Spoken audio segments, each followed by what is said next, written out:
അവർ ജനങ്ങളുടെ സങ്കടങ്ങളും സാധാരണക്കാരുടെ വിഷമങ്ങളും കാണില്ല. സെക്രട്ടേറിയറ്റിന്റെ മുന്നിൽ ആശാ വർക്കർമാർ കണ്ണീരുമായി സമരം ചെയ്യാം.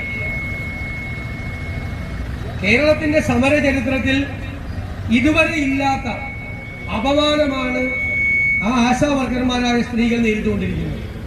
ഞാൻ പറഞ്ഞു 30-40 വർഷം മുമ്പ് ഉള്ള സിനിമകൾ, നസീറിന്റെയും സത്യന്റെയും സിനിമകൾ കാണുമ്പോൾ ആ സിനിമയിലെ മുതലാളിമാർ തൊഴിലാളികളോടുള്ള ഒരു പുച്ഛം കാണിക്കും.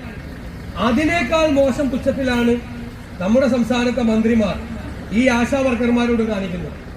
അപ്പൊ ഈ സാംസ്കാരിക പ്രവർത്തകർ നിലമ്പൂരിൽ വോട്ട് പിടിക്കാൻ, LDFന് വോട്ട് പിടിക്കാൻ വന്ന ഈ സാംസ്കാരിക പ്രവർത്തകർക്കൊന്നും അപ്പൊ കണ്ണു തുറന്നില്ല, അവരൊന്നും കണ്ടില്ല.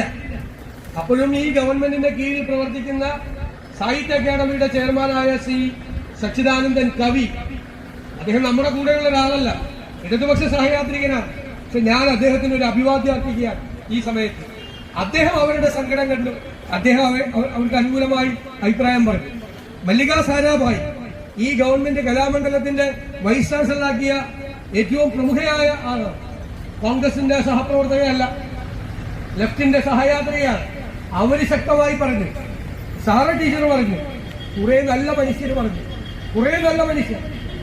പക്ഷേ ഈ അധികാരത്തിൽ നിന്ന് വല്ലതും കിട്ടുമോ എന്ന് നോക്കി നടക്കുന്ന കുറെ ആളുകൾ വന്ന് ഇതെല്ലാം അവരെ ഈ മന്ത്രിമാരുടെ കൂടെ നിന്ന് ഈ മുതലാളിത്ത മനോഭാവത്തോടു കൂടി അവരെ പരിഹസിക്കുന്നവരാണ്. അവരെ സാംസ്കാരിക പ്രവർത്തകർ എന്ന് വിളിക്കാൻ തന്നെ കേരളം ലജ്ജിക്കും എന്ന കാര്യത്തിൽ സംശയമില്ല.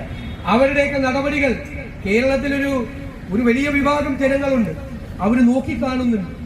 ഈ ഗവൺമെന്റിന്റെ കഴിഞ്ഞ 9 വർഷക്കാലത്തെ പ്രവർത്തനങ്ങളാണ് ഇവിടെ വിലയിരുത്തപ്പെടുന്നത്. ജനങ്ങളുടെ മനസാക്ഷിയുടെ കോടതിയിൽ UDF വിചാരണ ചെയ്യുകയാണ് ഈ ഗവൺമെന്റിനെ.